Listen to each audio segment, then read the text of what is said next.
labirintite e chamam e usam esse termo popular, colocando todos esses quadros como se fosse no mesmo saco. E na realidade, o que é importante ter em mente é que o especialista ele é preparado para tentar distinguir esses casos e instalar a terapêutica apropriada para cada caso. Existem casos que são tratados eminentemente com medicamentos, outros casos são tratados eminentemente de uma forma cirúrgica e outros são tratados através de manobras de posicionamento que são feitos no consultório do especialista e que tem uma função curativa nesses casos. Então, é aquela história de que quem tem labirintite vai ter que viver com ela pelo resto da vida, isso é um mito, pode-se dizer?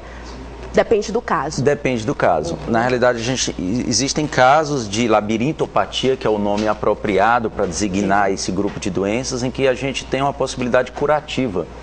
Só para ilustrar para o telespectador de casa acompanhar melhor, uma das principais causas de labirintopatia, é um nome complicado, mas a gente usa uma sigla em otoneurologia, que é essa parte da otorrino que se dedica ao estudo dos distúrbios do equilíbrio. Então a gente usa uma sigla para designar como VPPB.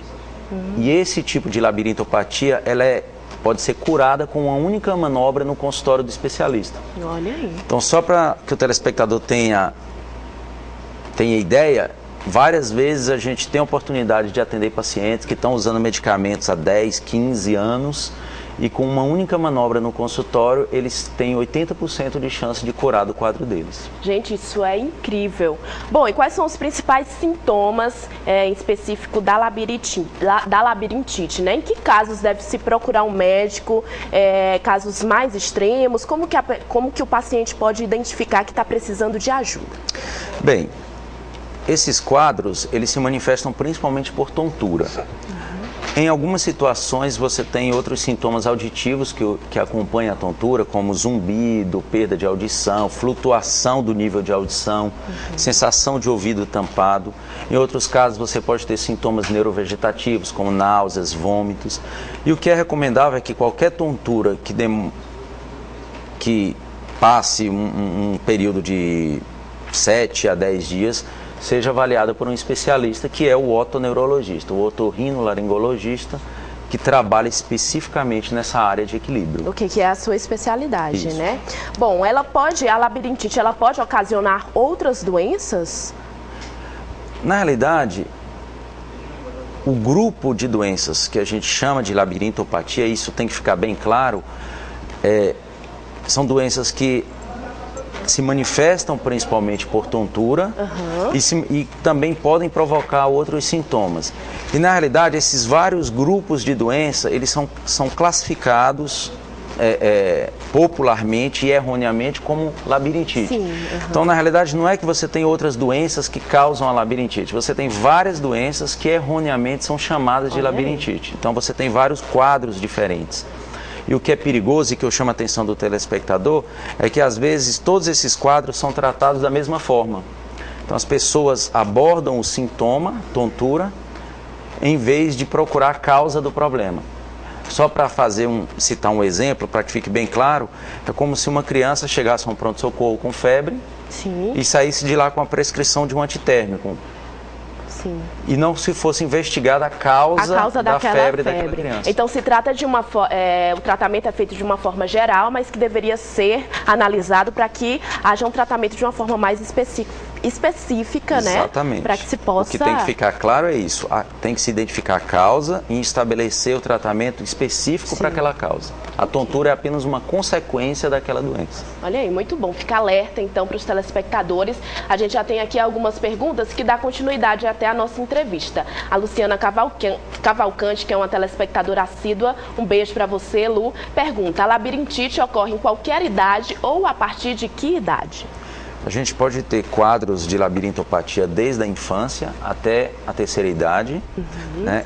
Em cada idade a gente tem as causas que são mais comuns e o especialista já tem esse delineamento na hora de fazer o diagnóstico, mas não tem nenhuma idade que você tenha exclusão de possibilidade de ter esse diagnóstico de labirintopatia.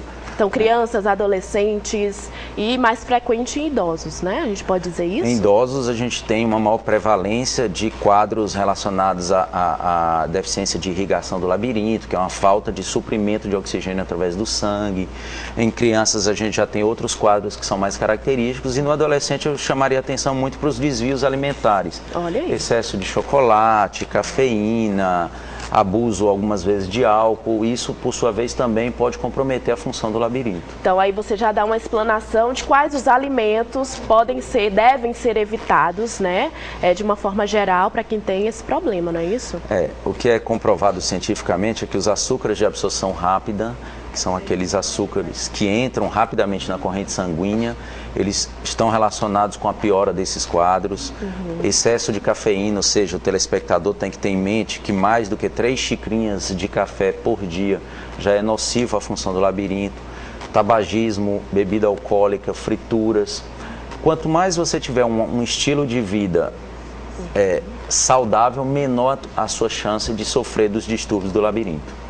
Olha, a gente tem uma pergunta aqui, vamos tentar ajudar essa telespectadora, Cícero. Minha avó tem labirintite, ultimamente ela tem vomitado, ela toma o medicamento e sob qual circunstância esta manobra resolveria o caso dela, né? Então ela é medicada, mas não está resolvendo aí o problema, né? Tá. No caso específico que eu citei dessa manobra, ela se trata de apenas uma das causas de labirintopatia. O que eu aconselharia a essa telespectadora é que a avó dela, no caso, fosse examinada e, em se tratando especificamente desse quadro que eu citei, se fosse feita essa manobra de posicionamento.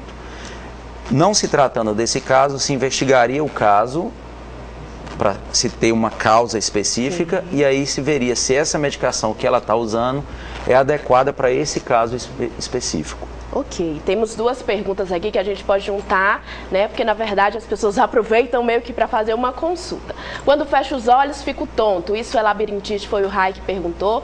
Doutor, do nada fico tonto e logo após a minha vista fica comprometida, vendo os objetos pela metade. Depois vem a dor de cabeça. Será isso uma labirintite?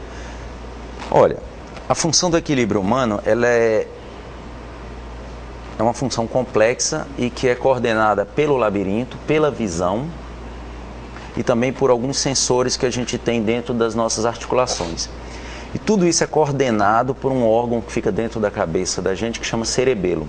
Sim. Então, a visão é importante para o equilíbrio, o labirinto é importante para o equilíbrio, esses sensores articulares são importantes, assim como o cerebelo.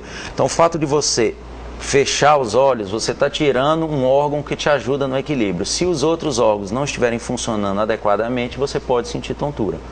Então, o fato de você tirar a visão deixa o labirinto, entre aspas, sobrecarregado. E é mais propício a você sentir. Mais propício, desde que esse labirinto não esteja funcionando adequadamente. Se ele estiver funcionando adequadamente, não é para ninguém sentir tontura fechando os olhos. A outra pergunta? Então, ele diz que fecha os olhos e fica tonto e depois o outro diz que fica tonto, depois fica com a vista comprometida e depois uma dor de cabeça. Podem ser sintomas? Podem. Então? Existe um quadro de labirintopatia que é muito comum, principalmente em mulheres, que se chama migrânia vestibular, que se caracteriza principalmente pela associação de tontura com dor de cabeça. Então, é um quadro clínico bem característico e que a gente tem um tratamento específico para isso. Olha aí, para finalizar, vamos perguntar então, se a pessoa não for submetida ao tratamento, quais as possíveis consequências?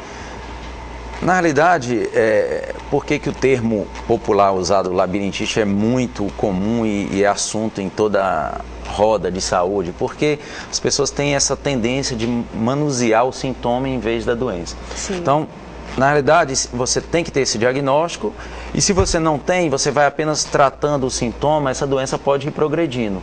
Isso pode levar a uma queda em pessoas da terceira idade, fratura de fêmur, com alta morbimortalidade.